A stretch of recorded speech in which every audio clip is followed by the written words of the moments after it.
मराठा आरक्षणाचा लढा निर्णायक अवस्थेत आला असताना मनोज जरांगे पाटलांनी उपमुख्यमंत्री देवेंद्र फडणवीस यांच्यावर टीकास्त्र सोडले। फडणवीसांची बाजू घेणाऱ्या प्रसाद लाड यांच्यावरही जरांगेंनी टीका केली।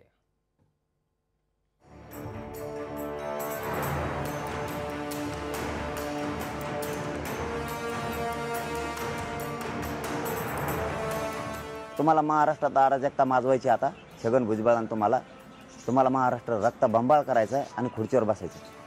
मराठा आरक्षणाच्या मुद्द्यावर आक्रमक झालेल्या मनोज जरांगे पाटलांनी उपमुख्यमंत्री फडणवीसांवर टीका करायला सुरुवात केली आहे।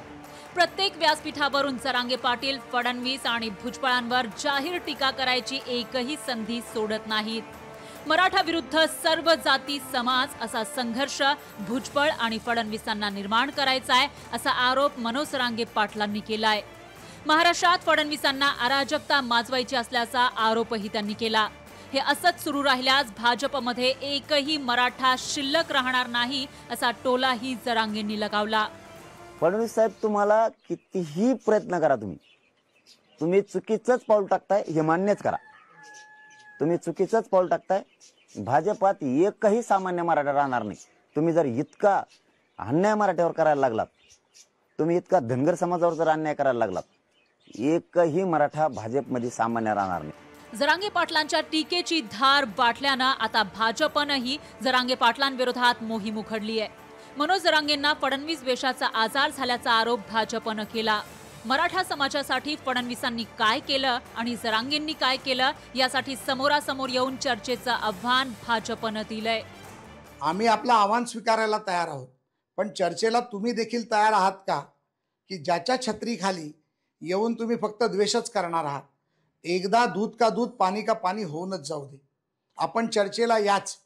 2017 पासून 2024 पर्यंत अनेक मराठा समाजाच्या योजना असतील। हे कोण आहे भांडवळ? कवर थुकासाठी तो म्हणा लोकांचा भांडवळ आहे। आमच्या गरीब मराठा ढवळाढवळ करू नको, तुला मागात पडन ते लाड्या का कोण आहे तू? लाडे गुलाबी जमत नाही माझ्यापाशी। असले झिंगूर झांगूर लय येते लय जाते। तू मला म्हणजे मला डोकं गरम करायचं काम नाही करायचं। तू तुपल्या अवकाशात राहायचं, मी तुला बोललो नाही, तुपल्या कुटुंबाला नाही। जरांगे पाटलांचा आरक्षणाचा लढा अंतिम टप्प्यात असताना त्यांनी महायुती सरकारचा कणा असलेल्या फडणवीसांवर टीका सुरू केली आहे। या टीकेचा परिणाम सरकार आणि आंदोलकांमधील संवादावर होण्याची शक्यता नाकारता येत नाही।